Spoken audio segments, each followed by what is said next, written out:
What's up? What's up, world? It's your boy, B York, Brandon York. I don't care what you call me, as long as you call me by my name. I am here with. 100%. Yes, sir. I ain't single though. So this episode is unique. We are shooting this podcast in a very glamorous city right now in the United States of America. We are recording live from Houston, Texas.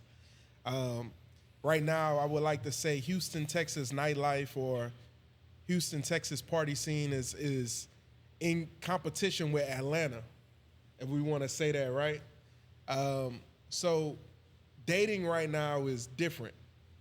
Dating right now is treacherous, dog. Can y'all say the same? That's a good word for it. I'm really speaking from a far bird's eye view because I'm married. But I'm trying to just put my mind in the state of when I was in the streets, or like we like to say, when I was outside. You know what I'm saying?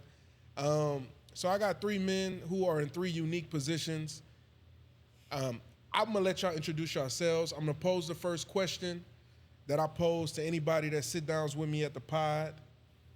You know, I typically say a name, but I'm just gonna put it out there. Who are you? You know what I'm saying? Who is Marshawn? You know what I'm saying? Who is David? My partner Jay. Who are you? You know what I'm saying? So all at once, man, y'all answer that question for me, please. Well, sure. I'll start off. I'm Marshawn Meadow, artist, influencer, really just a overall creative. You know what I'm saying? I like it. Who up next? I'll follow suit. Not Jordan. My name is Joshua Green. Native Estonian. Son, father. I get my money in the corporate realm. I like it. I'm David Israel, a man of many hats, few different companies, to say the least. I don't have kids, so I'm not a father, you know. I am a man, and yeah, that's about it, man. I like it. So the reason why I specifically pick you three is because of kind of what you guys just said about yourselves. Jay Green, obviously, you're a corporate guy, so you're a 9-to-5 guy who getting your money, you know, the way that it comes to you. You know what I mean? David, serial entrepreneur. I mean, it's probably nothing that you can't build with your hands. Don't be modest either, man. Tell these people about your company, bro. Yeah. Well, I own a construction company. It's called Change Builds LLC. You know, we work in several states, work in several cities. I got a bunch of people who are on payroll.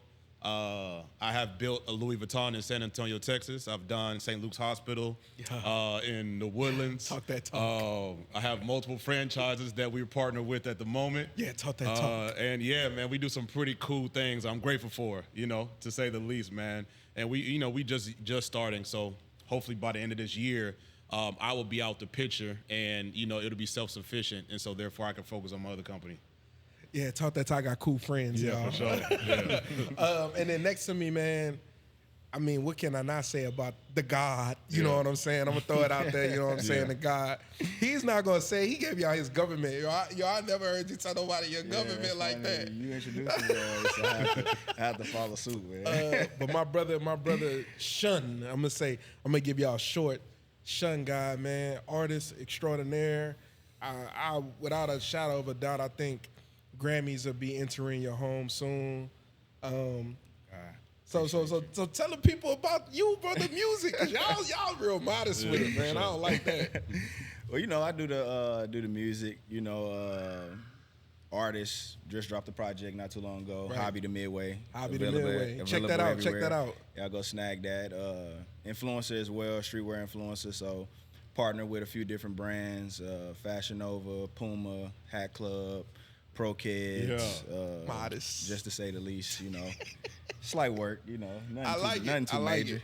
I like it, man. I throw it out there that way because I want to be clear that as men and especially as melanated men, we got stuff going on. Everybody ain't trapping. Everybody ain't doing stuff that's destructive. Before we jump into the conversation, I gotta talk about this a little bit, man, and I want to know y'all opinion on this. I know this is an episode about relationships, and we're gonna dive into that. But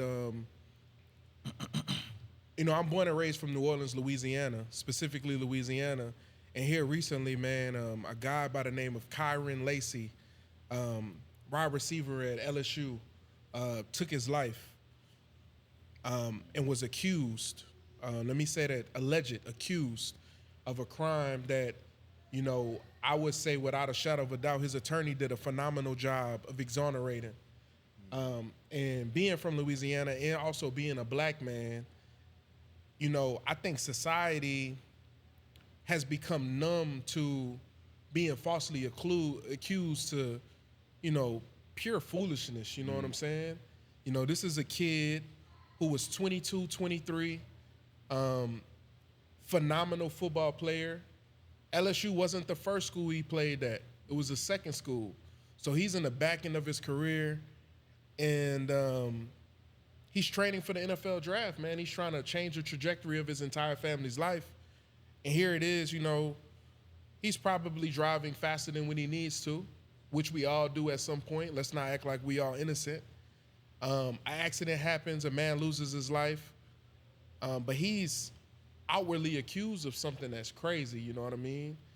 And my whole point of bringing this up is, man, we're black men in society doing things that are good. You know, none of us are doing anything illegal. None of us are putting our family or putting ourselves in jeopardy, you know? And this is a kid that was doing the same, was falsely accused, and maybe maybe didn't have the strength of mind to, you know, understand that, man, you know what, this thing is gonna play itself out. You know, he jumped the gun and he took his life. Sheesh. You know what I mean? And we have an innocent bystander as America with blood on our hands for somebody who was, you know, found guilty before he was found guilty. So before we dive into this conversation, bro, I just want to get y'all take on that situation, being black men in America. What y'all think about that situation, man? Definitely sad. I mean, it's a travesty for sure. I don't know his home life and his situation, but outside looking in, it would be like, damn, wish he had somebody to talk to so he can, you know, weigh his options a little better. But it is a lot of societal pressure. I haven't read too much on it, but I saw somewhere in the report they were saying that the officer was leading the witness on saying, I need you to say that you had to hit your brakes or something, paraphrasing it like that. So Absolutely. It's sickening just to know that the people that we pay via taxes who are supposed to have a civic duty have basically hung this man from the jump. Right. And that's by way of the police report and how it's going to go down. So he had a good lawyer, but if he doesn't have a good lawyer who doesn't even care and we don't even know this story, we're not even having this conversation. Facts. Facts. I haven't even heard of this. Crazy. With so much going on, I haven't even tapped into this. Yeah, man. This And is there's so much going on right now. I swear, with you know, everything, presidency, all kind of everything. You know, government shutdown, all kind of stuff. So absolutely. I haven't even heard about this one. I ain't even gonna lie to you. I think I'm probably more engulfed in it just because, you know, one, I'm from Louisiana, and two, I'm a huge LSU fan. You know what I mean? When this hit the fan, and I'm black. Yeah, you know what I'm saying? I'm black, Biggie, black, Biggie. You know what I'm saying? I really am. You know what I'm saying? But on a serious note, man, this really like shook me to my core, man, because it's like I think about how many, you know, you kind of alluded to it, Jay, where you were talking about being coerced. Let's call it what it is, bro. Think about artists. I mean, officers, not artists, officers who coerce witnesses to say things that may have not happened, but now you have someone's life in limbo, all from you leading. Oh, say this happened. This did happen, didn't it? And I had a conversation with my pops, and I'm gonna let you chime in too, David. I had a conversation with my pops this morning about it, and I was really upset about it, and I told him I would bring it up on a pod. But what's your take on? Are you familiar with the story and I'm everything? familiar. Talk to me. The sad part about it is stuff like this happens every day, and it doesn't get the same attention. Unfortunately, and also the sad thing is like he said, like, who do you talk to? You know, who believes you when, quote unquote, you feel like the world has turned against you? And that happens pretty often, especially as us men of color. Is like essentially, you know, we're born with multiple strikes, as they say. Absolutely. And unfortunately, so we live life day to day with a target on our back, but we don't understand or know how to even maneuver within the situation, because you hang around your boys and your boys criticize you for trying to live like a certain way, trying to live like you got sense, like you have, you know how to talk, you know how to conduct yourself. But then we go out in corporate world where you're still too black. So it's something, man, because nobody talks about the I would say superhero balance that you have to have on a day-to-day basis to be able to blend in any situation and know how to conduct yourself at all points in time. And again, like you said, it's a shame, because what if he doesn't have a good lawyer? You know what I'm saying? Mm-hmm. What if he isn't an LSU superstar? Absolutely. What if he isn't all these things? Do we still have the same, or do we still put the same hindsight on the situation? But this happens every day, man, an unfortunate thing. So I think it's important for us to have people in our circle that are okay with the balance of your life, but also hold us accountable for our own actions, so we know, okay, no, I'm serious in this moment. So essentially, hey, man, I know you're down, but if you didn't do what they're saying, like, let's wait it out. Let's see what happens. Right. Let's play the cards, because this is the lure you had. It may take a little time, unfortunately, but if you see it through, again, this is what we see. It's like it'll work itself out in the end, and a lot of us don't have patience to see the balance play itself out. Right. You know what I'm saying? Because it does take some form of patience, man. But yeah, it is a sad thing. So I think that's the very important thing for us, to have people that hold us accountable in every situation, or that could be the balance in our circle, to say the least. Not for sure, man. I think you hit it right on the head, man. You said something that I think is something I want to illuminate. Support, right? Yeah. So one of the biggest things is black men, or just men, period, is support. It's your partner. Yeah. It's your lady, you know what I mean? And obviously in my situation, I got my beautiful wife. I love my baby. Shout out to my better half. But you guys are in very unique places, you know. It sounds like career-wise, everyone is trending in the right direction. There's motion, so to speak, you know what I'm saying? But y'all ain't got nobody. And I want to pose a few questions, like I said, a lot of what I'm asking is from the outside looking in. But do y'all feel like some women demand lifestyles that they can't curate for themselves? Like what do y'all take on that, man? Yes. To answer the question, yes. 1,000%. And then, to be fair, I think people in general, before we harp in on the women, a lot of people want it to look a certain way but aren't willing to do the work. Everybody wants a podcast, but they're not willing to come in and do the things. Some people might want an art studio, but they're not willing to stay 10 toes down and, really get to this point. So I think a lot of people are delusional. Ooh, I like that. And some don't know. Like, it's a lot of walking zombies, people who are really dead inside and dead internally, and are just feeding what mass media gives us for a reason, and don't even know it. And so some people are unconsciously delusional, I feel. Gotcha. Yep. I love that. Yeah, for sure. I love that. That's the exact word, delusion. Which delusional is that's the answer to that question. Delusional. It's social media programming. It's people just going off what they seeing on social media, not being realistic, too based in what you feel like you deserve and all of this. You know what I'm saying? So definitely, but it's like you said, it's not just women, you know what I'm saying? But definitely, 1,000%. I feel like a lot of women out here be asking for a lifestyle that they can't provide for themselves, for sure. Gotcha.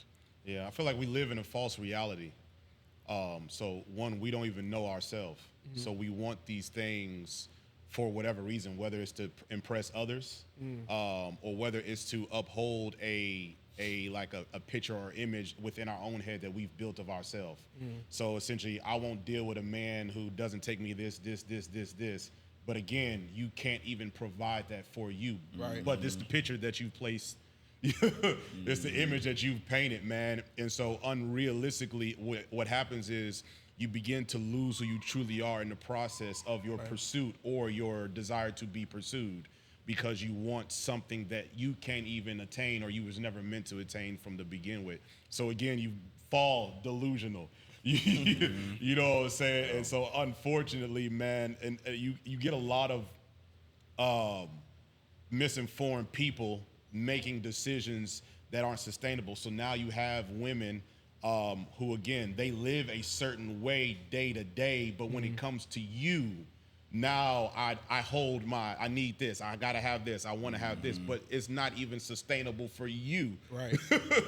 You know what I'm saying? Vice versa with men too. So it's like, that's why you have multiple men who buy fake jewelry, who want, have all these clothes, who want to do all these things to impress. Right. But also struggle paying rent, or don't even have their own house, don't even have their own car. You know what I'm saying? So it's all these different things or these different scenarios because we live in a false reality and don't really even know who we truly are to begin with, man. Yeah, it's Like it's a link missing. Yeah. You want the finances, because that's basically what this ball boils down to.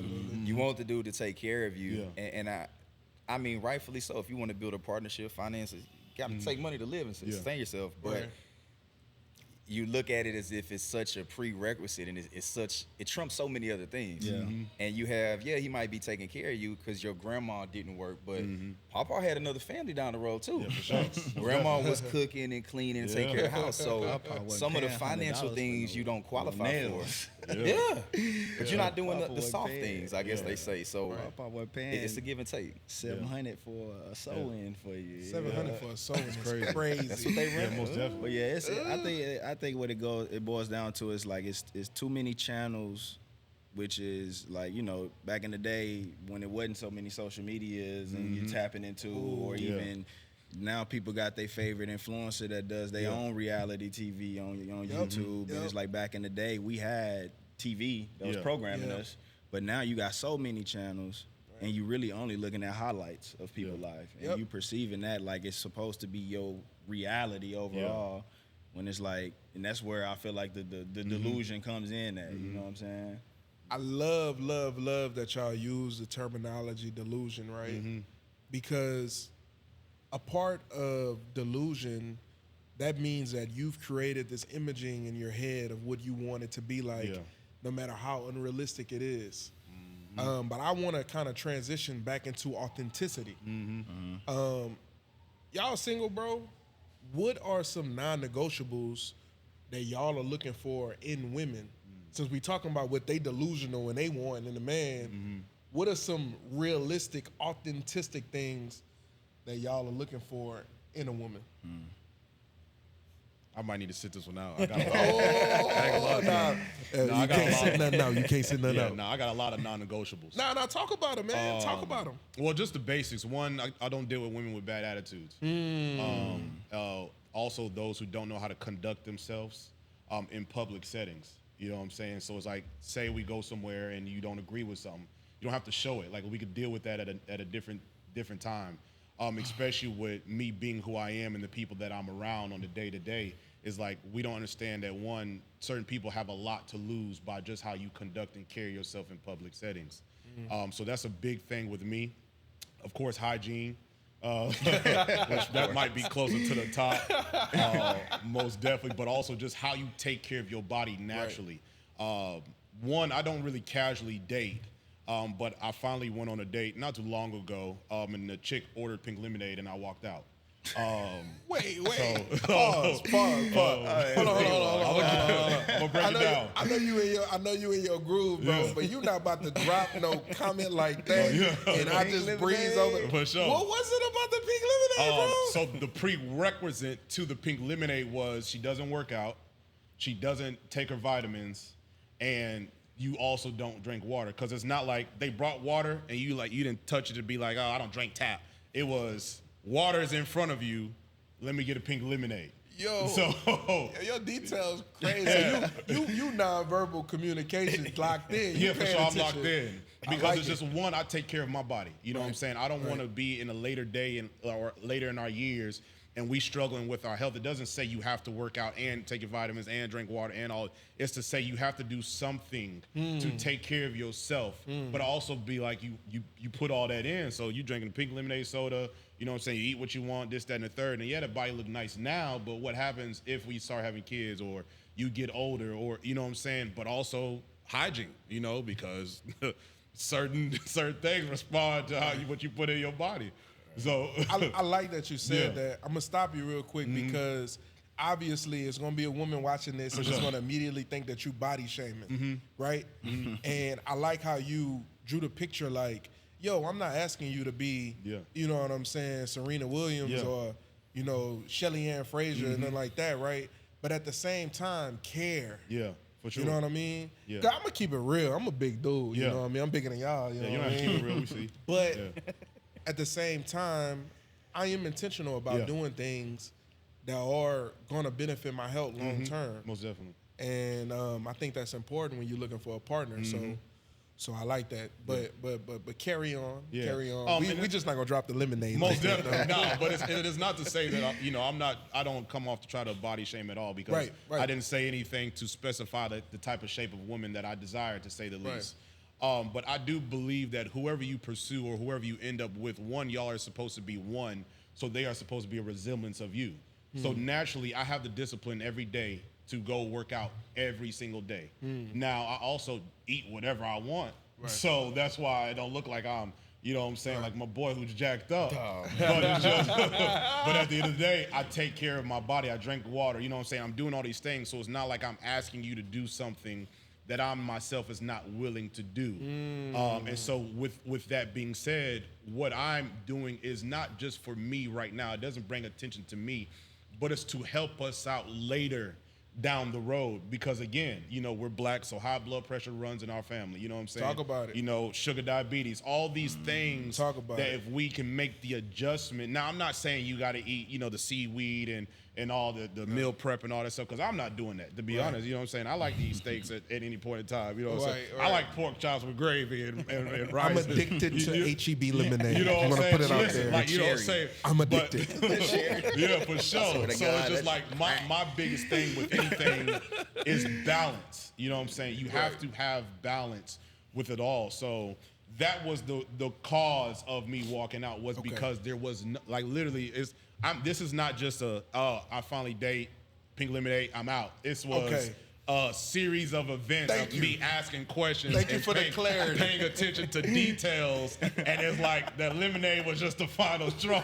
Now I'm like, bro, how much I owe y'all? Yeah, I'm gonna get out of here. Thank you for your time. I gotta go. So Jay, what about you, bro? What's non-negotiable? Like, what's non-negotiable for you? If I had to pick one, I'd probably say the ability to communicate a certain way. So what I mean by that is being able to listen, even if you don't agree, being able to be respectful. I'm big on that. And then I'm the type, like, we're not gonna argue too long. We can have a disagreement, but at the point where we're just talking with each other, like, have the emotional intelligence and maturity to know this isn't going anywhere right now. Let's put it down and come back. That's biggest for me, man. I'm on the pursuit of peace. This chapter in my life, that's really what I'm looking for. Yeah, that's good. And That's I got some of these grays tucked under this Astros hat right now. And the reality is, I can't add any more stress. You know, I have to be a version of myself with these folks at this corporate plantation to get my paper. Gotcha.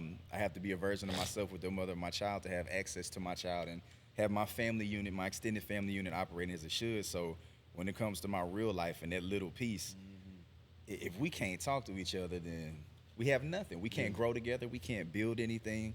So I need someone who's temperate, because like my man said, your woman speaks for you. So a void that I have, I've been at the job going on 5 years.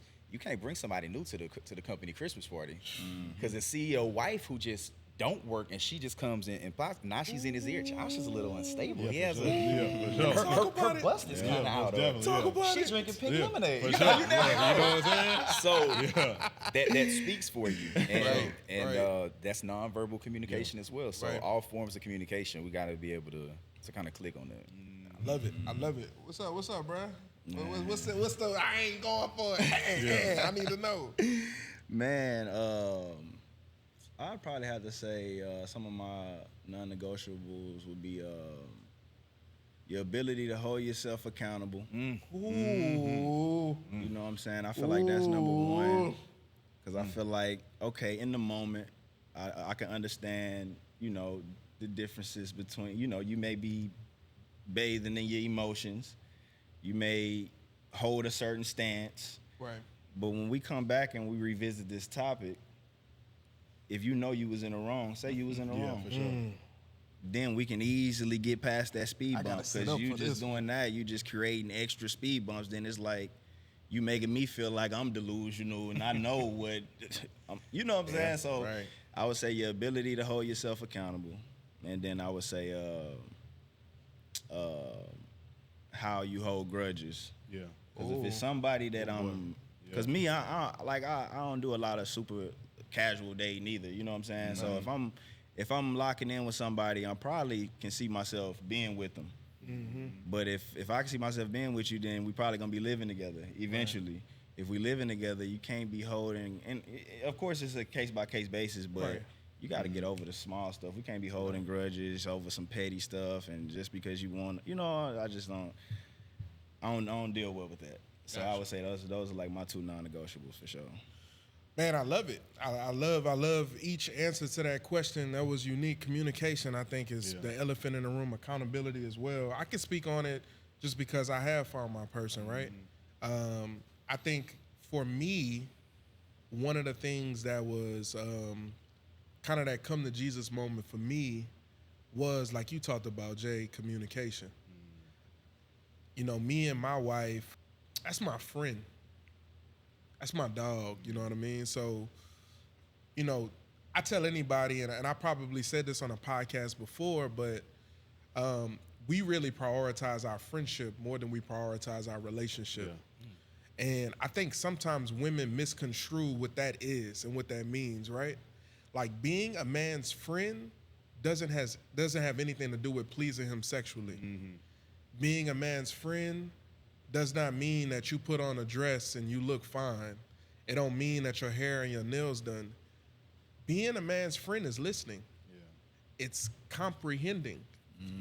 That's a big one. Let me say that it's comprehending, and I think my wife's ability to comprehend my perspective really was a game changer for me, and it made me get out the game because I was speaking with my outside voice inside, and I still wasn't being heard. You feel me? So I think that's important. Moving on from that statement, right? We talk about non-negotiables, but some of the things that we're talking about, this isn't just like your everyday chick. This sounds like a specific type of woman that most men are looking for, right? Yeah.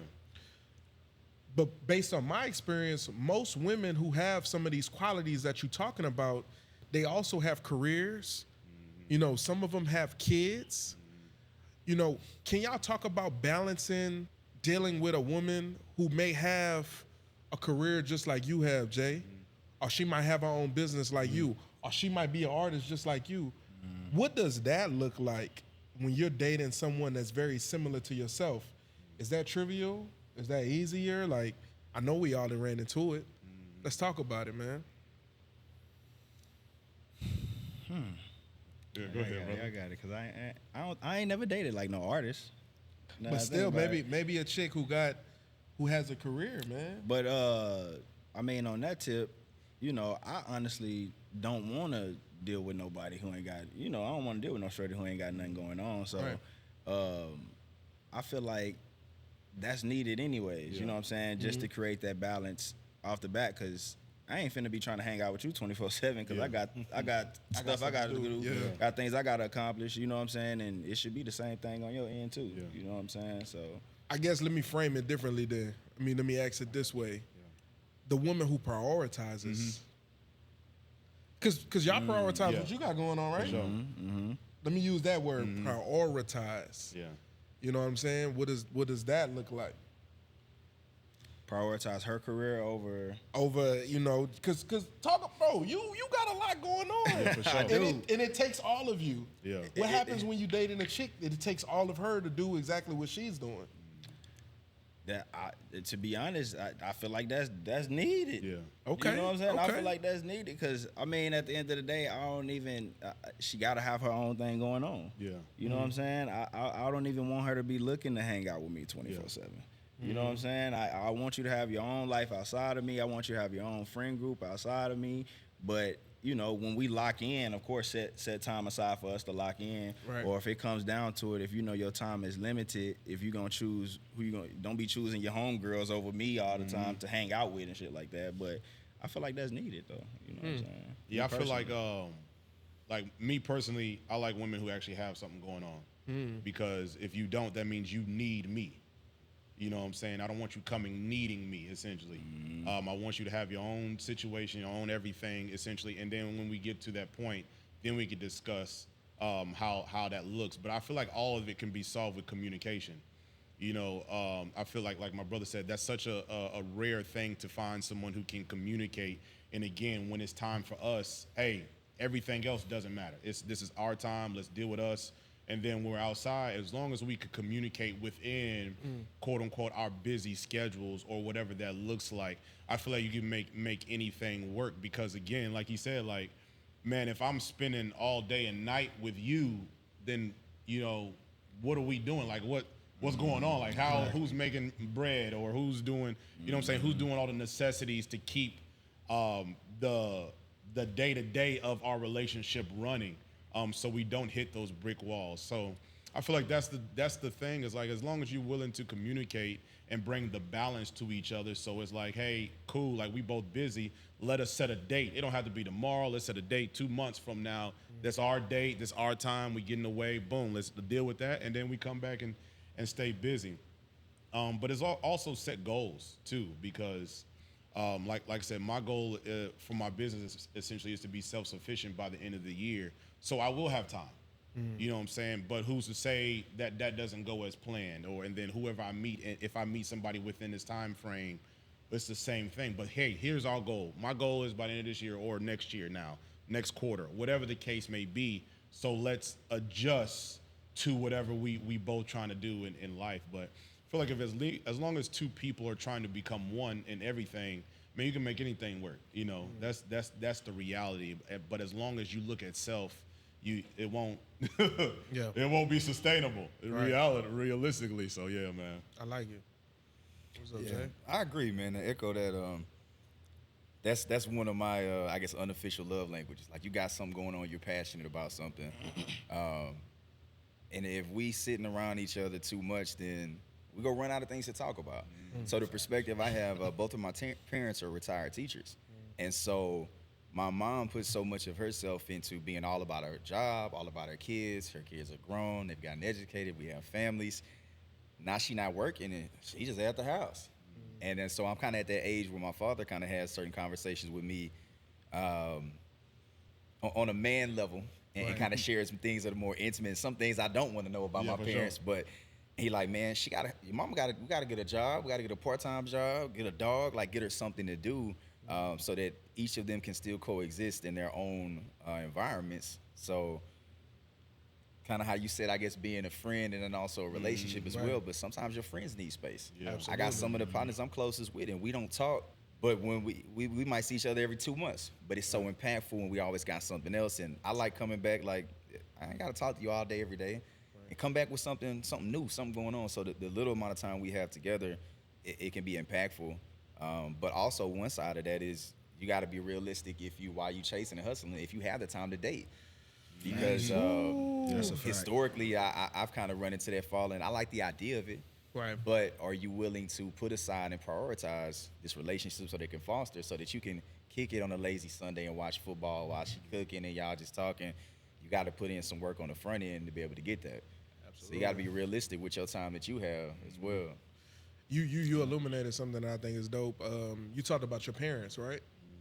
I kind of want to dive into that a little bit because as men, I think that's something subconsciously that's a real deal that we undermine sometimes, but it does make up who we are as humans, you know what I mean? Like for me personally, you know, my mom and my dad divorced. So, and I'm the youngest. You know, I'm the baby boy. You know, I got a little brother, but you know, me and my little brother have two different mothers. So in my household, in my mama house, I was the baby. So a lot of the attention and the affection that came in my house was directed toward me because my pops wasn't there. You know what I'm saying? I saw parallels within my relationship that exhibited my lifestyle based on how I grew up. And I had to break some things about myself to be prepared to love a woman the way that she needed to be loved. And I also had to shut the hell up and listen so she can explain to me what it is that I needed to do in order to get to that point.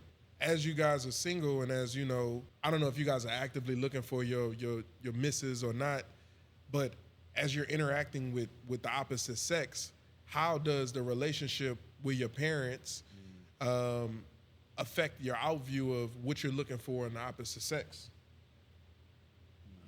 I'll say this, is like, I've always been one that pays attention, you know, so I watch everything. My parents, they were together for a long time, but I knew they weren't happy. Cool. You know what I'm saying? Talk about it. So Talk they're about it. just coexisting, so it's functional dysfunction. Things have been this way for so long, and now it becomes normal. And I used to say all the time, is like, man, I don't even know if my parents loved each other. Again, they've been married, I want to say over 30 years or so. They still married? No. So They divorced now? Yeah. So Okay. so once we got essentially once I left the house and my mom was like, you know, I stayed for y'all. I'm like, for what? You know what I'm saying? Because we know you're not happy, and then as well as like what they're unconsciously doing is now you're bleeding on us as your children. Right. And they don't see that.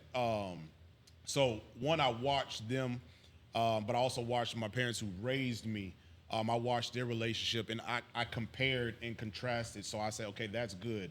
I'm take that from y'all. That I ain't doing at all. Or you, mama, you tripping? I ain't going for it. You know what I'm saying? So it's literally the things like the stuff that I'm like, I'm not dealing with bad attitudes and this, that's my mama. Mom, you know, because I also watch how that affected. Mama. Yeah, exactly. I watched how that affected my dad, but I also learned from him, not by his actions, but how to truly love a woman. You know what I'm saying? He didn't show me, but I seen what my mama desired that he refused to give her. So now I'm paying attention to that. So like one thing I do naturally, if I'm in a relationship, I buy flowers every week. I never seen that. Every week. They don't even die before I buy them. Man, you gotta chill out, bro. You My know what I'm wife saying? don't see this. Yeah, pressure on. but the thing is, like, again, that's something that I feel like women deserve, but nobody's accustomed to that, you know? And so that's one little thing that gets you, you know, No, facts. through the heart, you know what I'm saying? Especially if you're a person of consistency. Right. But again, I never seen that. So now I know when I watched what my mom's response was when she did get them.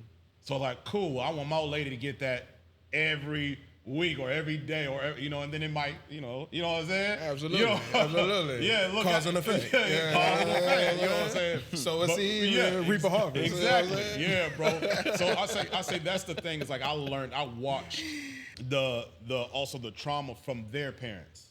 You know what I'm saying? My grandmother and grandfather on my mom's side, my grandfather used to beat my grandma. Wow. So I watched. That's deep. Exactly. So That's I watched deep. how my mama responded to when my dad would even raise his voice because of what she saw. Got you. You know what I'm So saying? you seeing the domino effect. I'm of watching it all. So, and a lot Wow. of people, they don't have the patience and discipline to watch and to change what they saw. Gotcha. They just become a creature of habit. So I saw this. This is what I watched my dad do. So this is what I do. This is what my daddy did. And especially in our culture, well, my daddy did it this way, and his daddy did it this way, and they did. So this, Right, so right. this is the way. Creatures of habit, You know man. what I'm saying? Creatures of habit. Same thing is like my grandparents on my dad's side, they didn't sleep in the same bedroom since I've known. Since I knew. They're passed now, but since I known, and then I watched my parents become Do the same thing. The same exact thing. Do you? Let me. And I want to get y'all opinion sure. on this too. But he's saying something that's extremely important, bro. Are you fearful of that? Like, are you fearful that chances are, what if you get in a relationship and you have kids and things happen and you become estranged? Like, does that make you hesitant to maybe be in a situation where you and your partner now coexist in the same environment? Like, I'm not fearful of it. Okay. One, because one thing I don't pursue is potential. ooh, Because potential can work two ways. They can potentially become what they're supposed to become, or they could potentially not become it. Right. So I look for what's ready. Okay. So when if I'm pursuing a woman, I do look at how her nature is to care for me, essentially. Because I know that once you and I together, my sole focus as a man, I believe, is to provide and protect for you no matter what. So if your same mindset isn't just to take care of me, and you're only looking at it from your aspect and what you need and what you want and your desires, now both of us are only focused on you, and I'm left in the dust. You know what I'm saying? I'm left in the dust. So I feel like that's how it works, is the moment you can take yourself out the picture and only look at your partner, that's how it will work. But a lot of people don't have the discipline to do that, to sit from the jump and be, you know what, that's not going to work. Because, like, again, she may be bad, or she may be the coldest woman you ever, whatever the situation is that a lot of times men settle for. I'm not going for that, Right? Because I don't have to settle, so because I am comfortable with me. So I go into it with not looking at potential, but I look at where they're at exactly. Because, if we're talking Bible, he that findeth a wife findeth a good. You are a wife when I find you. You don't become that. Hey, so Yeah. I mean, that's a rabbit hole in itself. For 'Cause sure. I always laugh with my wife. I always say, man, my wife was a wife before I even knew she existed. Yeah. I just so happened to run into her, identify with it, and get in my. If I keep it $150, I really wasn't a husband when I met my wife. You know what I'm saying? Me seeing the wife of her made me evolve into the man that I am today. So, bro, that's loaded right there, man. I want to get they perspectives on it. So Jay, like, let's talk about it, man. Like, your parents, how did that shape your perspective on where you're at now when it talks about finding a partner? You know what I'm saying? I think your parents, similar to relationships, and the same with fatherhood. I model my fatherhood based on what I seen my father do. And the same with relationships. I think a common theme that I've known with my father and my grandfather is the supreme ability to push others first. So from a standpoint of, it's not about if you happy or what you want to do. It's about, this is what has to be done. This is what everybody else needs. And that could be a twofold thing, because I know you're not really happy, but I'm respecting so much your discipline and your commitment to this family that you're willing to do certain things. It's kind of a twofold thing. My parents will be married 38 years in December. My grandparents were married up until my grandfather died 2 years ago, 60-something years. 60 ball? So I've seen that. Yeah. Now, ironically, on the same side, to the conversation we were kind of having earlier, I had that foundation. I've had one relationship as a grown man. So I'm 34. Wow. I had a relationship when I was 29, going into 30. Everything else was in high school. So it shows me how serious it is, right, and how you really gotta. And I don't know if it's toxic or not, but it's more so about, I don't love my job. Right. I have people I have to provide for. Right. And when you love your family, and if that's your top thing, then you're gonna do a bunch of stuff you don't want to do and not necessarily be happy. So the older I get, I had these conversations. Everybody expects me to be married. My parents are married. My father's a minister. So they're looking at them and like, well, what's up with Josh? Like, I don't have a problem getting any women, but it's just more so I take it really serious. Well, humbly, but I take it really serious, because it's like, man, once you in and you locked in, if you already, to your point about selling, if you already starting at 70% acceptance rate, in 10 years, I'm gonna be a different guy. You gonna be a different woman. And so if we can't keep re-falling in love with each other, this is not gonna happen. So some of the things I'm looking for, like you talked about looking at a wife, I think that that'll help you man up and become the better version of yourself. Because don't nothing motivate you like a woman. Like you could tell your partners, I'm gonna start this podcast for 5 years, but when your girl every day, like, all right, well, what have you done? It's now the next month. What have you done? And it's like, that's your homeboys will let you get away with some of the excuses, but you know that women motivate men in a way that is unfound in any other parallel. But to circle it back in with my parents, I see the example, and I get a lot of selflessness that it takes. And to be honest, I gotta ask myself, am I willing to be that selfless? That's the question I was gonna ask. Like, And I mean, I'm still single. I'm trying to get there, but it is something I have to take at least serious. you real about it, bro. Yeah, I mean, you got to. You real about it, You bro. got to. And I used to try to fake the funk, and I said for a while, like, yeah, you know, I'm trying to get serious. I'm trying to slow down and all that. And it's just because I was bored with who I was dealing with. Right. And it's not so much about them. It's got to be about me first. And that's kind of on the journey I am discovering that. And it's like my relationship may not be how my parents was, because my connection with my future wife might not be the same way. Right. But the underlying theme of that is my parents always had this saying, I'm not going to leave and I won't be left. And that was a commitment that they always had. And like my dad would give my mom cards and stuff, and every now and then being nosy, I'm sitting there looking, she got on the dresser, and I'm seeing that.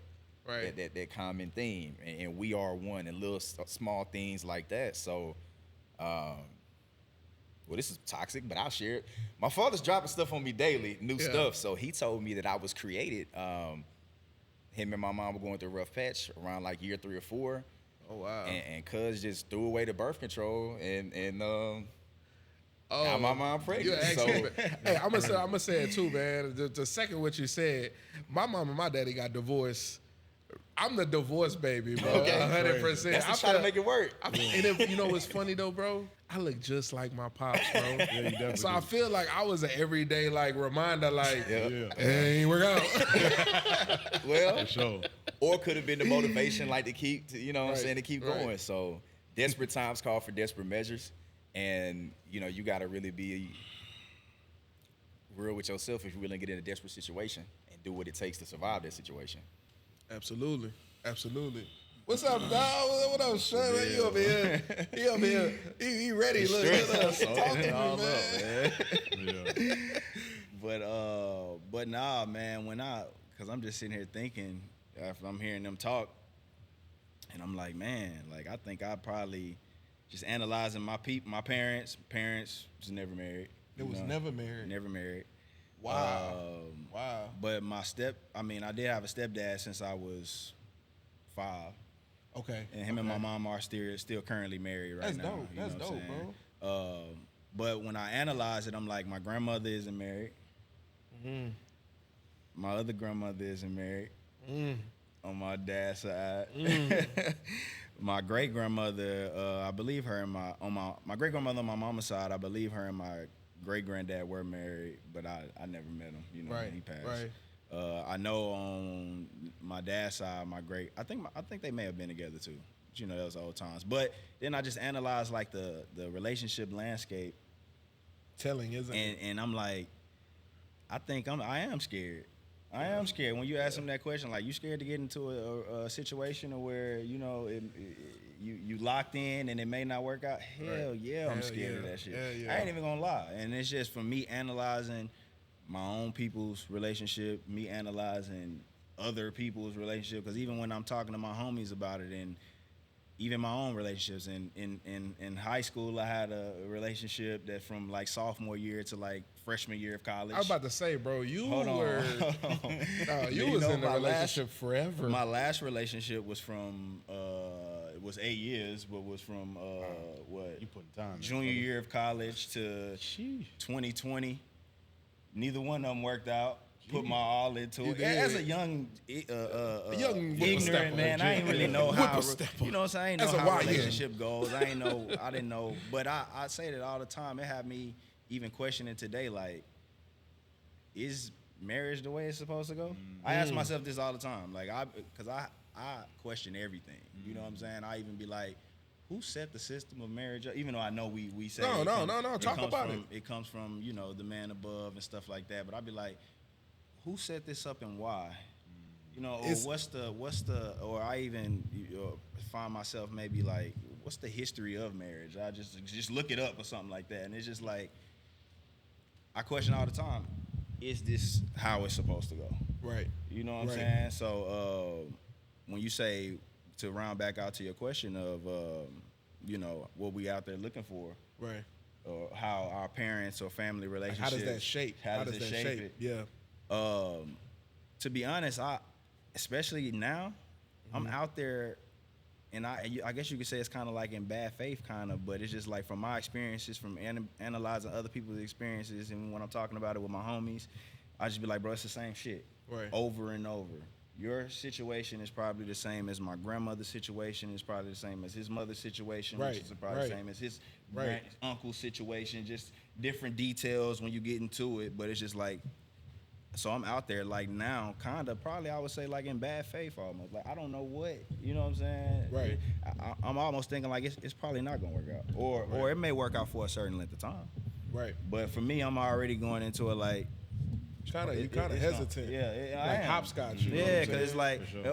or even I go into it, it'll be all gravy, but it's just like me in the back of my mind is just like, I know probably something gonna go wrong. Right. You know what I'm saying? Or facts. I know she's gonna get comfortable, and then it's not gonna be the same no more. And it's just like, how are we gonna spice this up? And for me, I'm almost like, and it's as bad as it sounds, but just being truthful. Speak your truth. After just analyzing everything, I honestly have told myself a few times, like, bruh, I'm in it, and then when it get bad, I try to work it out. If it goes too far, I'm gone. Loosen. Because and then I analyze it and I just be like, every time I've gotten better out through my life, it's been because of a new situation, or me going from one place. Because like I even say with my relationships, right, my high school relationships, I even got to the point where I was like, yo, was I put here to learn how to let go? And have I been holding on for too long? Ooh. Yeah. You know what I'm saying? Just from my Been there. sophomore year of high school to Been there. freshman year of college, Facts. then junior year of college. Well, actually, that's first junior year because I did 5 years. So the first junior year of college That boy, junior. to 2021, and it's just like, you know what I'm saying? It's just like that's the question I be asking myself. Like, is it supposed to go this way? You said something. Lot. I wanna jump right into this. You spoke about the structure of union when you talk about. You sort of said it like, man, is this something that I actually want, right? Yeah. And I could pivot over to you two because of the background that you both have. Jay, you already spoke on it. You said, your pops, he's a minister. David, I know your pops is a minister. I'm gonna actually talk about your pops a little bit later in the pod. But yeah.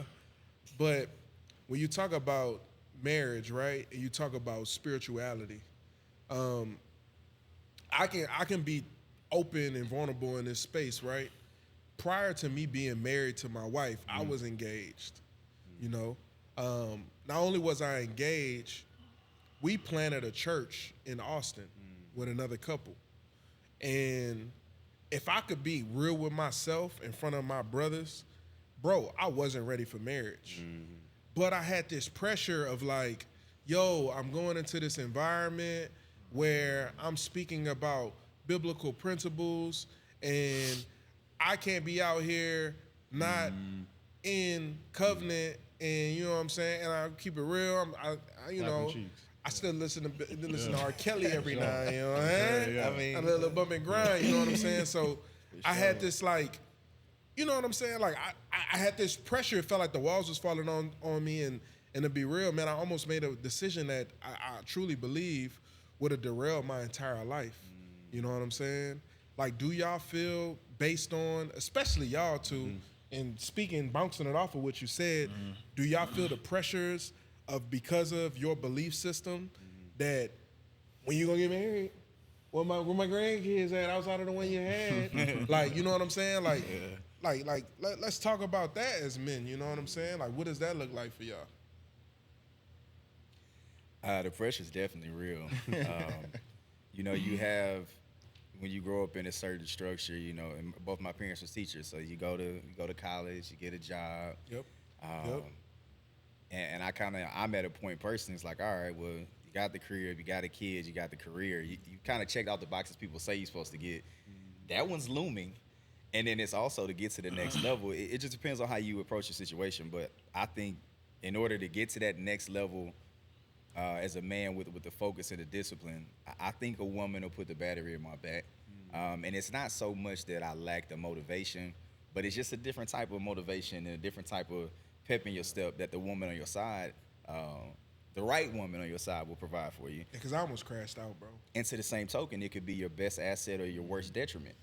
And that's the scary part, because to love a woman is a roll of dice, in my opinion, because things change. And I personally have been jaded about past experiences where, you know, you might be in I don't want to pillow talk too much, but a woman who is successful, husband successful, he's not giving enough time because he's running the bag up.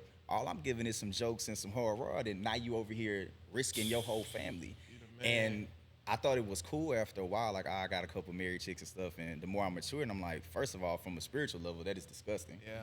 And I don't even need to be having this soul tie with you, because you stepping out on you all the way foul for you to even be in this entanglement situation with me. But it does loom in the back of my mind, not that I think the karma is gonna come get me, but it's more so this does happen, it can happen, and it's out there. So who's to say, you know, he didn't know, and you never know. So it is kind of scary. It's important. But that could be a monstrous L. Nobody want to take that L. That's man. a stupid L. Stupid. And there might not be any covering back. Like, I've seen people not bounce back from this.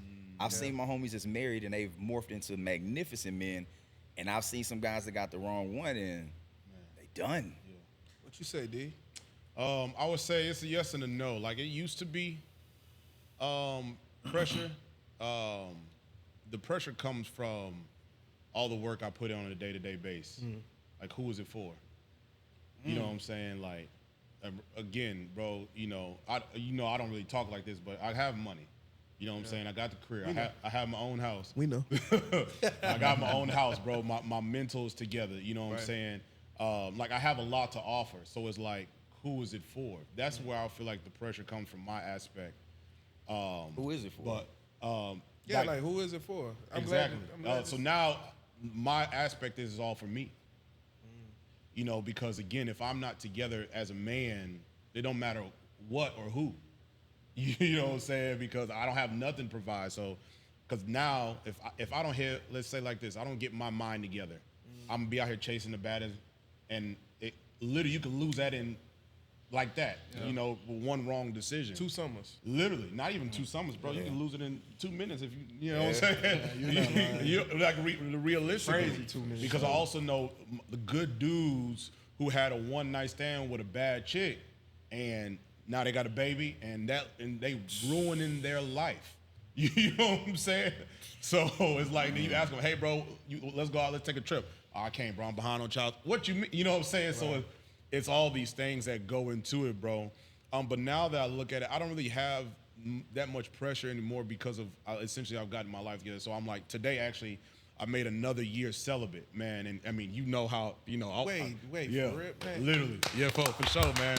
Today, That's strong. I didn't even know that, bro. It's because I'm not one to flaunt it. Right. But this is the crazy part about it is literally I passed the hotel up the last that I was in there, the last time that I did it for sure. And I'm like,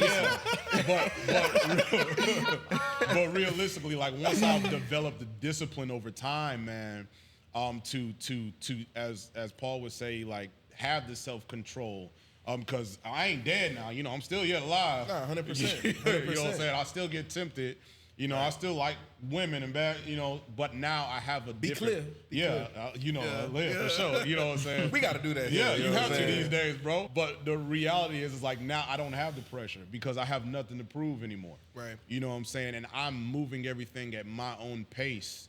Now, luckily, like, all the encounters that I've had with women, I don't have kids. I'm not.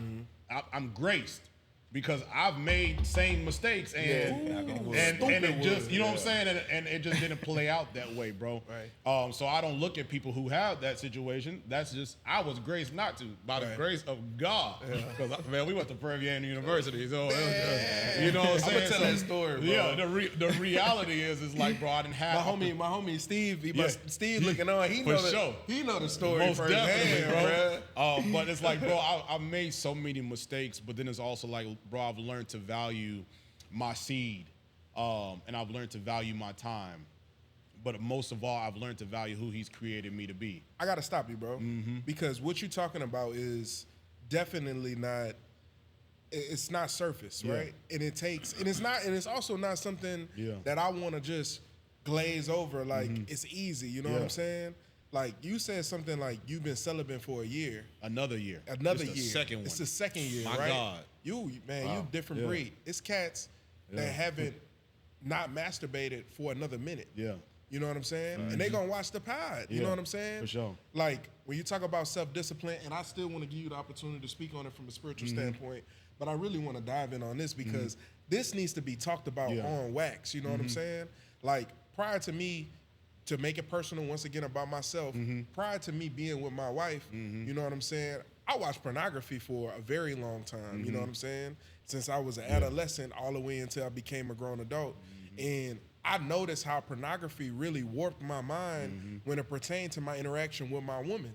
Man, for me and my wife been together, we've been married almost a year now, but we've been together for 5 years.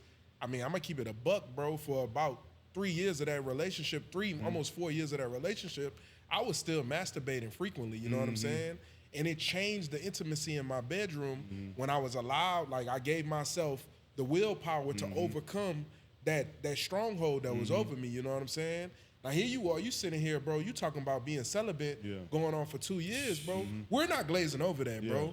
Where do you had to go to mentally? Because I remember me stop masturbating, bro. It was tough. Yeah. We're creatures of habit, bro. Like, I was in this position where it was like, I'm feeling like this. Bro, I used to have a routine where, you know, you wake up in the morning, bro, this is so, you know, and I can speak about it, bro. I'm real, bro. For sure, most definitely. I had a say the truth, routine, bro. I used to wake up, you know what I'm saying? This is so crazy, even me saying this right now, but I'm going to say it anyway. I used to wake up an hour early. Yeah. Crazy, huh? I used to give myself a head start. Because I already knew. What time I was on, you know what I'm saying? And then the transition, like even now, like I'm able to get that extra rest. Yeah. And it's like, I'm so thankful, you know what I'm saying? For sure. We laughing about it, Yeah, but it's the I'm real. dead. Keeping the beat. I was all serious. You know what I'm saying? Yeah. And I just remember like like overcoming that, like Jesus, thank you. Yeah. You 2 years in, bro. Like, talk about that, bro. Man, How, Sway? Man, the reality is I learned the necessity for a man's existence. Man is created in the image and likeness of God, and not to make this a deep and spiritual joint. Bro, go deep. But man is created in the image and likeness of God. God doesn't waste anything. So why are you wasting seed? So I learned to that aspect of nothing as a man is supposed to be wasted. So that's not with just masturbating, but that's also with me having sex with women who I'm not trying to produce life with. You know, and realistically, if I can't see myself producing, just literally I'm pulling out and if I have to waste it, then it's not worthy of my seed. You know, and that's just I had to learn it. It took a lot for me to get there. I'm about to say, because bro, I want to talk about that though, bro. Like, not to cut you off, for sure.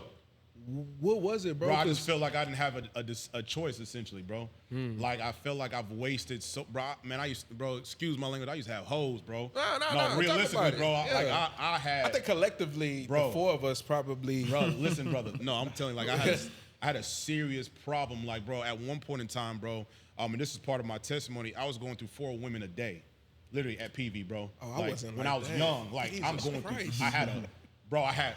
when I got to campus, I got to get it in. You know what I'm saying? Lunch, got it in, bro. Went to class, got it, and then you at school messing around. At night, you're going to fall into something.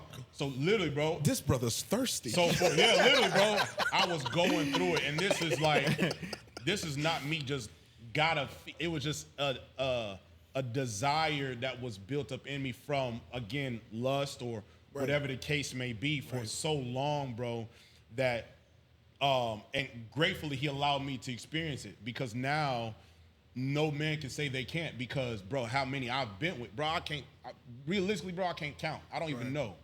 And you know what I'm saying? And the thing I love about what you're saying is, because I think society thinks this specifically about black men. Yeah, for sure. You're not saying this from a place of beating on your chest. Yeah. You're saying it almost on like a disgust. Yeah, for sure, bro. Like, like I'll say this, and I'm so sorry for chiming in, but sure. I got to, good. bro. It's you, bro. Me and my wife were talking about having kids, and we were talking about, potentially having a son, and you have those conversations like, man, I want my little man to be a player and this and that, and I remember sitting there with my wife and being like, man, I want my son to be a virgin as long as humanly possible. And I just think about the maturity of the male mind, especially the space that you in, the frequency that you, you know what I'm saying, vibrating at, like, bro, like, man, bro, it just blows my mind how for so long we thought that certain things meant so much. And now we here, and it's like, it means nothing. It reminds me of Mike Tyson. You remember when Mike Tyson had the belts? He was like, look at this. This is nothing. Yeah, literally. This is nothing. This means that's just garbage. Yeah, for sure. You know what I'm saying? All I care about is, like you said, peace. You know what I'm saying? So to pivot from that, and I want you to finish what you're saying about that statement, but I do want Marshawn to talk about, the same question. sure. You remember the question that I posed, huh? Restate it. So we were basically talking about like our parents and our backgrounds and the pressures, because you made the statement about, marriage and union and the ideals of, like, I think you said almost like man, not really kind of wanting it, you know what I'm saying? Yeah. And then after you say that, I want to jump back into that discipline that you're talking about, because I can't breeze over that, but I gotta jump back into that for sure. But so it's like the pressures. Bro, like being with that, you know what I'm saying? Like being married. Why aren't you married yet, Marshawn? To be honest, What's going on here? Where is your wife? And it reminds me of a line I said on my project, just landed. Hobby to Midway, y'all go grab that everywhere. I said what I said, never let society put me on their timeline. The guy aging like fine wine. So look, so early on, like I said, I started questioning a lot of stuff early. So around the time I started to question, like, okay, what is this marriage institution? Who set this up the way it is and all this? I started to think like, and I always pride myself off trying to learn from other people's mistakes. So when I'm talking to certain older men, what was the one main thing they say all the time? Take your time, young blood. Yeah, for Don't sure. rush into it, young blood.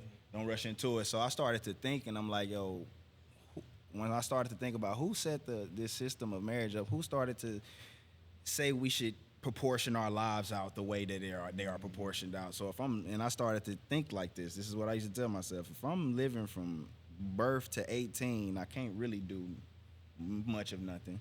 By the time I'm 18, I can do a little something. I can do everything I want to do at 21.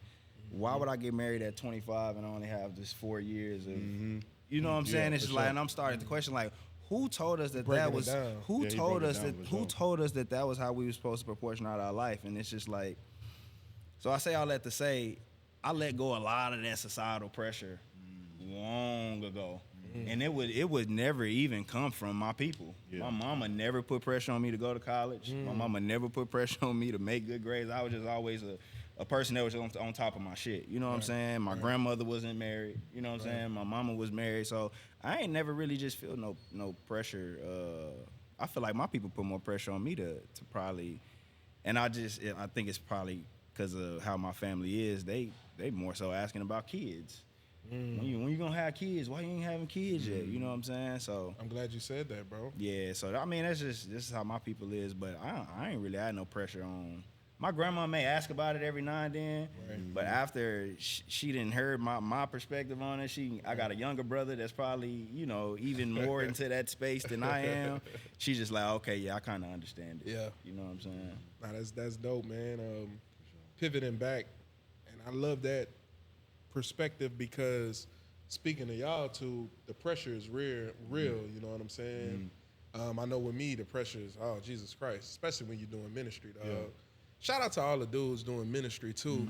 I want to punchline that into it. Like, people sometimes undermine the pursuit of Christ or pursuit of living righteous.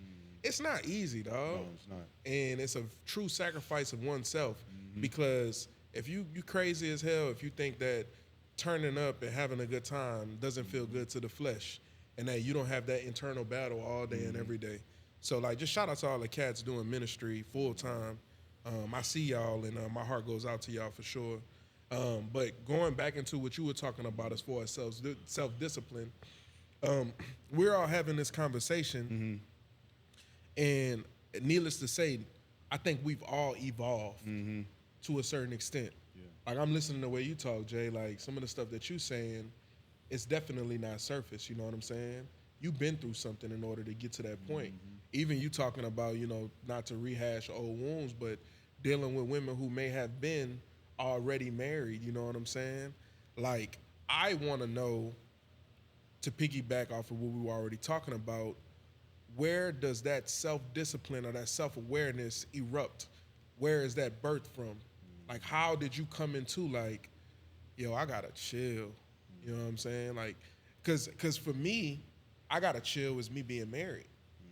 You know what I'm saying? Now, granted, I had to chill before I got married, but at the same time, I have a buffer. Yeah. You know what I'm saying? I got a partner. You know what I'm saying? If I ever really need to. Yeah. You understand me? Baby. Yeah. And you know how they say it's that time of the month? Yeah, for sure. That time of the week. Need that. Time of the week. Time of the day. Yeah, time of the day. Yeah. You know what I'm saying? But I want to know, like, how do y'all build up that self-discipline, for one, not to go for anything, and the two, die to your old self? I'll say this, man. I've learned, and I'm still learning because I feel like we're always growing. If you're not growing, you're dead, just like a tree. I've learned to love me, so I don't cheat on myself. So it's like that's where the discipline comes from. Is if I have a goal, I have to get to the goal. So it's like even with this whole celibacy thing, because I'm starting on this journey now, I don't even play with it. Like any woman I even potentially talk to, I'll just let them know up front, like, hey, like I'm not even gonna put ourselves in a situation to fall because I'm faithful to what I've already said, and that should benefit you too. Because if I ain't gonna cheat on me, I definitely ain't. You know what I'm saying? Like realistically, like that. If I'm that strict with it, but I've learned to fall in love with me, bro. And that has took a process. It's took a journey because I had to face like some dark days and some dark decisions, some dark trauma. It started making me apologize to people who in society I did no wrong to, but I could see where they felt out, you know, their opinion. So like I've been engaged before as well. So I even reached out to her and be like, hey man, I apologize. Although society would say I wasn't in the wrong for anything I did for the course of our relationship. But just for me being faithful to me, man, learning how to let go of all these things to make sure I did everything that I could within myself to become who I'm supposed to be, man. So that's where I've learned discipline is being faithful to myself, bro, because I can't essentially go into anything asking you to do something for me or doing something for you or doing something for anybody if I myself am not willing to do it, man. So that's just genuinely how I've learned. But I also learned like I shouldn't be where I'm at. You know what I'm saying? Like realistically, bro, I made a lot of dumb decisions in life. Oh, there you go. Okay. So I shouldn't have the company, you know, realistically. Yeah. You know what I'm saying? Like, bro, I shouldn't not have no kids. I shouldn't have. I should have SCD. Like I should have all these things. You talking about mercy? Too. Yeah, literally. So it's like it's Jesus Christ. It's all this stuff that I have been privy to still get, Right. and I shouldn't have it. Right. So it's like it gives me a new perspective to be faithful to whatever essentially he asks of me or whatever I'm as a man just designed to do. So that's where the discipline comes from. The love for me becoming the whole me. Yeah. You know what I'm saying? So I think that's just what it boils down to, bro. And it's not the easiest thing, again, bro, to literally sit and be like, David, you could have did this and did that and did this better and you shouldn't have done that. To sit with that and be truthful with yourself, like, man, most people can't do it. That's why everybody lives in a false reality. Facts. You know what I'm saying? And so to do that, bro, is like I'm grateful that he allowed me, but it's like also he allowed me to do it because he know I would be a testimony or a light to the world, essentially. Like, again, going back to the celibacy thing, like, man, the dudes who around me know. I mean, bro, you didn't see me outside, bro. I was wild, bro. You know what I'm saying? I was wild. And so, you know what I'm saying? Like, I enjoyed life, bro. So it's like, now I have to take that same effort that I gave out there. Let me put that so I can balance the scales. Nah, that's facts. That's real. So, yeah, that's the reality, bro. It's just like, man, I'm learning to love me even more every day, bro. And again, if we meet somebody on the process of that, that's beautiful, bro. But that doesn't define me if I do or don't meet someone. I would like to, but again, I'm not defined by it. So it's not like, man, I'm not on no clock, bro. I'm 32 years old. I'm still young, brother. I'm in the prime of, LeBron's still playing, averaging 25, and you 40. You know what I'm saying? So it's like, bro, yeah, for real. You know what I'm saying? We're not gonna do that, yeah, yeah. But that's just the reality, bro. I've learned to be faithful to me, man. Jay Green. Hey, this Yeah, question for sure. for you, brother. Yeah. Cause I've Come on from now. afar, Come on now. from the balcony, I've seen the valleys, and I've seen the evolution, bro, dog. Talk to me. Yeah, I've learned to prioritize things differently. Yeah. So as a child, my father would always ask me, "Why'd you do it?" And it wasn't a whooping the first time. I want to know why. Okay, well, understand your logic. Okay, don't do that anymore. Now, when you repeat it, you go get, your spanking. And I think, if you're walking in your spiritual purpose, God does that as well too. So, for one thing to address it, the turnaround I did in my lifestyle, there's still a process. It's understanding why. And the reality is, when I look back, I was validating doing numbers based off really a lack of insecurity. So from a standpoint of, this is probably what they want from me. This is what I'm good at. This is what I enjoy. So I'm just going to do this and then just leave it just as that, selling myself short. And it's a spiritual emptiness that comes with that, because you are exerting your life force. There is a spiritual soul tie connection. Absolutely. I don't want to get too deep into it, but I do believe that exists. And I think for me, one of my daily prayers is for discernment. So as I try to get closer to my purpose and understand what that is, God knows what my favorite sins is. Yeah. So I think that if I'm asking, for these certain things, showing my faith through works, well, I'm gonna go ahead and, chill out on some of that to kind of make that deal with him. And I don't know if that's how it works, but this is how I talk to God. And I just said, how I'm thinking it anyway. No, so, hey, man, I'm trying to do this. I'm praying for this. I'm willing to cut back. So now I'm kind of in a state, just to be honest, probably masturbating more. But in my mind, it's like, at least I'm not going just running up in a lot of different chicks. So I think it's probably a process, and that's what I look at it as. But I think it's when you're trying to walk closer in your purpose, you're doing things that don't serve you. So even from a spiritual standpoint, I've been getting more involved in just taking an active role in kind of showing my faith and participating, saying articles of worship. And I was up there praying about 3 weeks ago, and I seen some young PV ladies from my college days, and I felt like crap because they looking at me like, and I just, that kind of made me remember, some things you'll never outlive. Certain versions of yourself, people will never let you escape and outgrow, but you can't stay there. You can't let that define you. As a man, you have to continue to evolve and take that charge of knowing where you could have been better, and just, I know what that can get me. I'm a single father. Right. There's a lot of other stuff that can come with that, and like to your point, favor ain't fair. Listen. So if God has blessed me to not crash out on a bunch of these times, I ain't got to keep rolling the dice. Right, sure. I'm a gambling man. My parlays missed this week, but you got to kind of understand.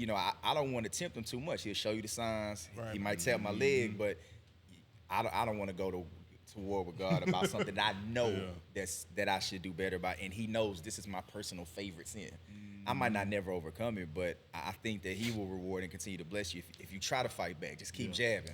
Right. So for me, it's more so if I'm asking Him to deliver me into my purpose, I gotta let go of some things so I can grow. Yeah. I'm gonna say this, and this is outside of the question. This is just me and you talking, bro. I see your growth. Appreciate it, man. I see your maturity. I have, like I said, a bird's eye view of where you were, and the beauty of evolution is everybody doesn't get it, but you can't deny the fruit. So if I was to give you any words of encouragement while you continuing on your path, is just keep the main thing, and focus on the path. Yeah. Don't worry about the spectators.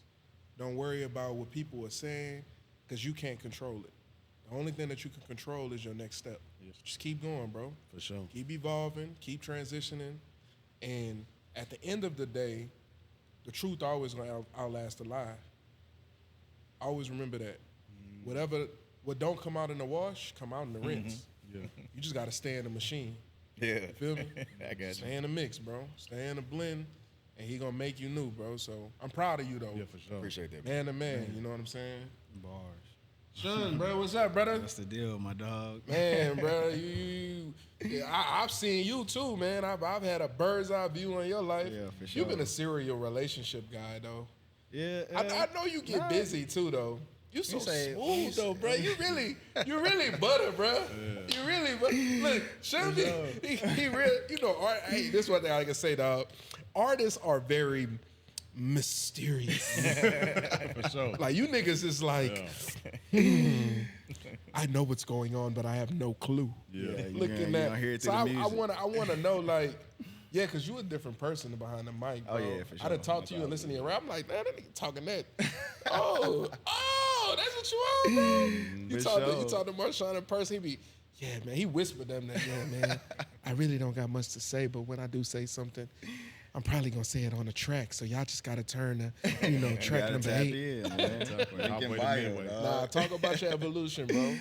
But I think my sense of discipline, I don't even know if it would be discipline. I feel like my confidence has kind of given me a sense of discipline, and let me kind of break it down, because it's another thing off of my homie said should be line of the year off the project. I say every chick ain't worthy to mess with me. I said different words. Nah, you but did say that, though. I said that's the first line I think I of the text song. you that too. Yeah. I was like, ooh. Every chick ain't worthy to mess with me. But it's like, I feel like I've never been, and even though I feel like in high school, a lot of my homies had that phase to where it was like, oh yeah, you knocking down ducks, like you just trying to get your rocks off, But that's never been me. Yeah, you know for what I'm sure. saying? I ain't never like like I said earlier, if I'm talking to a shorty, I probably see myself actually rocking with her. Right. But the reason why I say it's my sense of confidence is because early on I was shy. I was naturally a shy person. That's why when you talking right now and you saying, I'm a different person behind the mic. 100%. Like as a kid, I was naturally just shy. I moved around a lot, which probably made my shyness even heighten even more. Once I actually started to realize how other people seen me, Then you start becoming. and I a started to boy. realize, like, dang, okay, I started to come into my own. Yeah. You know what I'm saying? And once I started to come into my own, it was just like, I don't really just rock with any shorty. Yeah. Like, you know what I'm saying? And even to the point of, we in the day and age where shorties will shoot they shot. For sure. Shorties shoot they shot a lot. They getting on knees too. I There's some chicks getting on knees. Isn't that crazy? for sure. Crazy. But nah, Get up off that knee, by the way. nuts, That's a bar. yeah. That's Get up off that ridiculous. knee. Get up. But, Get up. Get up. Stand up. But yeah, it was more so like a thing of like, I'm just not allowing myself to be attached to anybody. And like I said, I don't even think it came from a place of discipline. It really came from a place of, for me, and I was just telling my homegirl this the other day, I'm like, I'm not finna allow no girl to even catch feelings or any kind of emotions over me, or be having sex with her if I'm not finna be having sex with the girl if I don't feel comfortable with her getting emotional about me. You know what I'm saying? So I've always kept that. Like even when I was in school or when I was in college, of course you had your one night stands in college and stuff like that. But it would be, this is what it is. You know what I'm saying? Keep it the way, keep it like that. So I wouldn't even say it would be. It's like my confidence kind of helped me be disciplined, almost. Finding yourself. You know what I'm saying? Yeah. So I wouldn't even. It wasn't even a point of.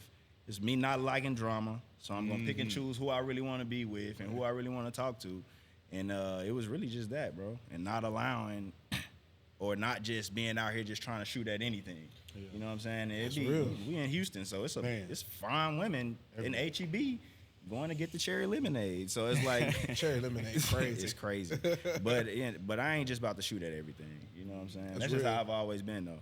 You know what I'm saying? So. I mean, we all men here sitting here, and we've alluded to it a little bit. I think we all been blessed financially to a certain extent. There's always more, right? We always want more. Of course. I know I want more. And I'm blessed. But I pose a question to y'all, man. If you had to choose between financial stability and true love, what would you choose? I'm gonna take the money. Yeah, I'm taking financial. I think money is constant. That love is an ebb and flow with that, and I can make a logical decision to mess my paper up. Love is such an emotionally driven. I could be doing everything right, and we're not for each other at this time, and then now it's gone, and then it's gonna cost you some chochos on the back end. But is that true love though, bro? Because the way you speaking about it is like it's kind of dispendable. You know what I'm saying? What if we both don't have true love? What if I think it's some way and you don't? I don't think true love is predicated on both people necessarily. Or maybe that's the question. Is it? Does it have to be a mutual thing for it to be true love? Yeah, like true love is true love. So what if I'm all in and I think it's true love and it just ain't? I think you doing something that you don't realize you're doing subconsciously, bro. Yeah. You really kind of like the way you viewing it right now is a little different. Well. Because the question is just a question. Yeah. Are you choosing financial stability, not what your perception of true love is, but you finding true love? Have you ever experienced true love, bro? Or do you have an idea of what that is? I have an idea, yes. I say with my family, with my parents. I've seen it. Okay. To be fair, I probably haven't been in a position for a woman to show me true love or for me to receive it so they can grow and foster to a certain level. But I've had one relationship as an adult, and I don't know if I say that was true love, to be honest. Let me ask you this, and the question's still open to y'all too as well. But since we talking, do you think you deserve true love?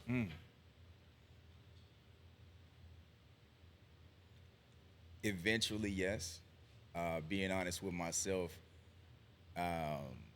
which is the reason why I'm not in a full committed relationship. I think it's some things that I got to work on first. And that may not be realistic. If I'm being, I don't really know what it looks like and how the formula works for show, because it may very well be, a journey that you have to go on with someone and to be that version of yourself. I would like it, but I think I'm jaded to a certain extent, and I got to be more calculated. Kind of like I got a kid, so I will always have his mother that I have to, factor in a certain coexist with. Right. And sometimes, the path of least resistance is the easiest. So sometimes, 100%. so if I can delay some drama, sometimes the juice might not be worth the squeeze. Introducing other situations. I think you answering the question more so like situational. Like for you, it's about the bread. If you had to choose between the two, you choosing the bread. Like in love and broke, or like is it that drastic? It is that drastic. Nah, then I need the money, man. I got a kid, and I got my family. I get a dog or something. I don't know, because I just feel like I wouldn't be able to really be happy with myself. Right. So I don't think I can make Shorty happy because I'm not happy as a man not having that. I have to protect. I have to provide, and money isn't everything, but it's not about me. I have a legacy already. I have a lineage. So yeah, I'd like to go take a trip next week, but I ain't got the bread. You know, I need to be putting up something for my son. I might want to buy a slab, but I need to get a rental property first to have him some money coming in. So I have to think like that now. And then when relationships are so transactional on the financial side these days, it's an investment. It costs money Absolutely. to dabble. What up, D? What you choosing, bro? You choosing? I'll say I'll choose true love, which is crazy because of how It's not. It's not. I would choose the same thing. well, I'm talking about for me because you know how locked in I be with money. Yeah, you know what I'm saying? crazy Like, with the but I would say true love because of its essence of true. You know what I'm saying? True love figures it out. yeah. Like literally, it'll figure it out. You know, if it's true.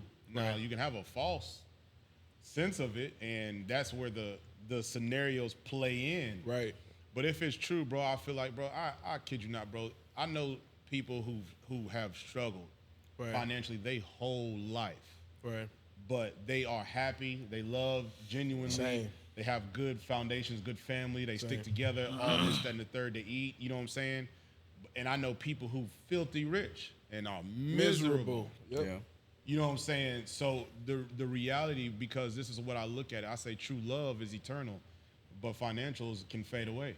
You know what I'm saying? So who's to say that, yeah, you may have financial stability, but that could disappear.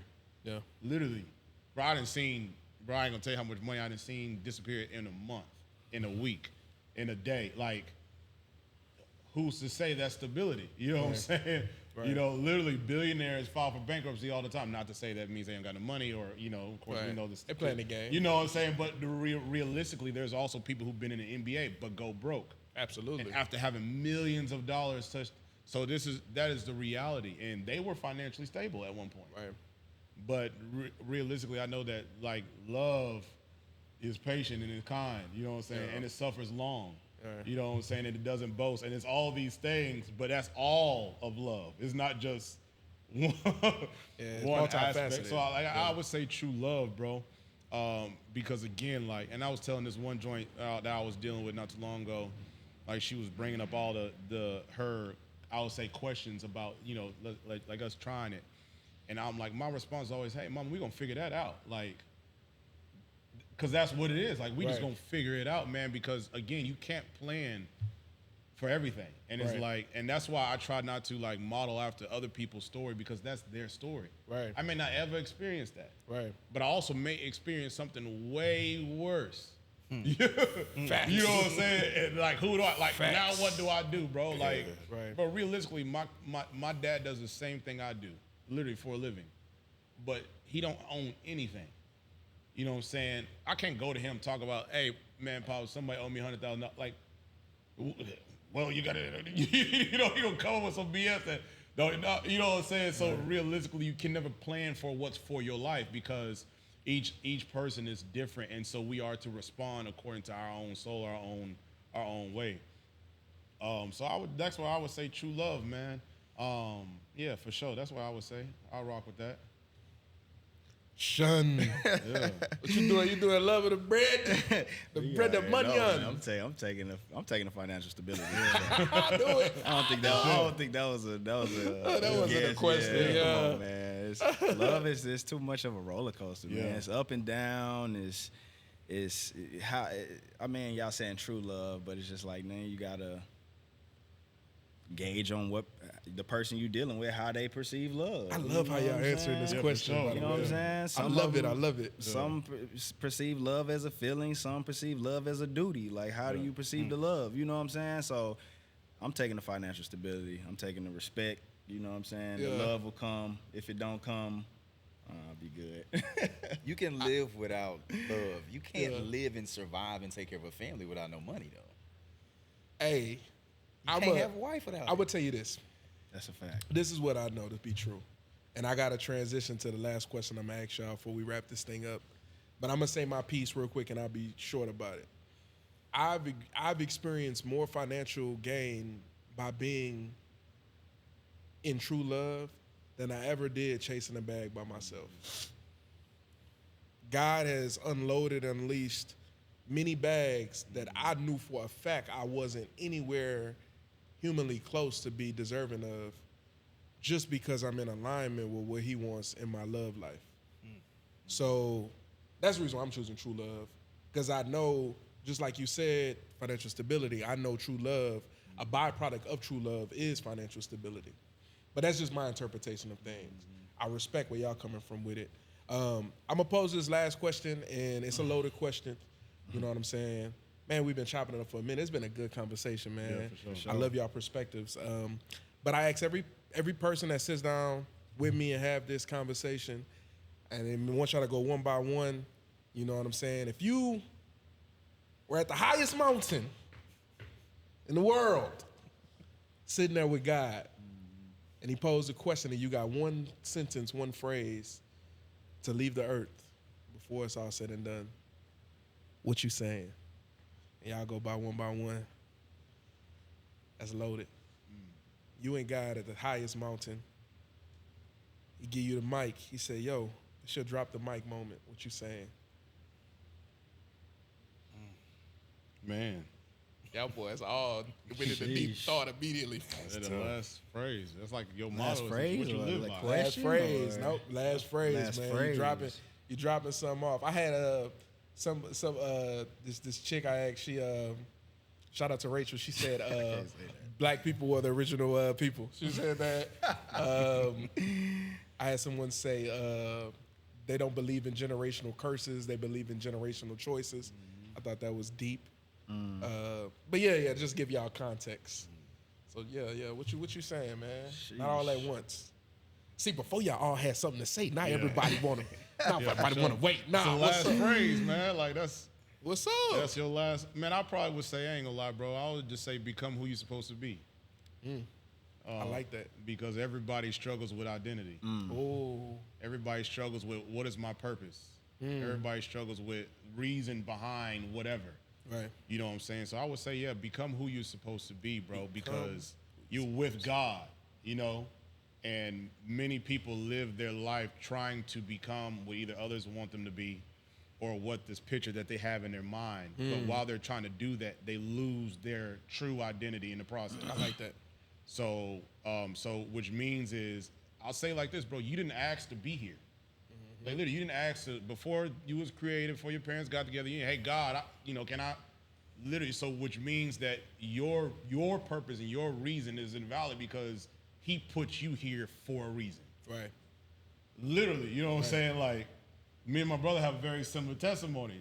So this could be my reason Yeah. for being on it. So I have to fulfill that. And I think that takes a lot. But also I would have to get to this position in my life To be able to. so I can be a real, you know what I'm saying, like example essentially. Essentially for whoever, you know what I'm saying? Not say for him or whoever, but it just so I would just say, man, be who you're supposed to be, bro. I like that. Like, be original. Be York. Be, I like you know that. what I'm saying? Be yourself, dog. I can't be nobody else. Literally, bro. Everybody else taking up. Like, what we talking about? Come on, man. They agree. What you got, bruh? I'll put you on the spot. Yeah, I done just dove too deep into this in my own mind. Because on the surface, I'm like, if I'm with God and it's at the end, man, I can only think of like what comes to mind is, man, I tried. And so what that really means on a deeper level is like to sit in these type of forums and have these open conversations, to man, hear this. I tried. It's My crazy. game has been blessed by listening to y'all just talk about stuff. Yeah. Likewise. And that doesn't happen unless you're willing to be somewhere and say it. And the community is important. So I guess it can tie into the relationships. I mean, Jesus had the disciples. His work, he died alone. He wasn't married. His purpose was fulfilled, but he had people. None of us are meant to none of us are going to reach our full potential without having enlightenment and bounced off of ideas. We all breathing the same air at the same time in the same building, but we're experiencing life in different mediums. We're going here and to do different things. So You say I would just say I tried. That's crazy. That's deep. Ultimately, what you want to hear is, well done, my good and faithful for sure. servant. That's great. And yeah. all I can say is I left it all on the field. You really, hey, Or I hope that I could say that. No. And that's how I try to live. that's a big follow up, dog. tried. What you doing, son? Whoa. So this would be like the last phrase you would be saying to like The world, to the world. everybody. Okay. I would say if I'm with God, then I'm pretty sure I'm on the way to heaven. I would say optimism is how I got here. Optimism is the godly. Is how I got here. Well, optimism is the godly way. That's what I would say. Always remember, optimism is the godly way. I like it. To piggyback off that, and it's ironic because we're closing, but how we started with delusional.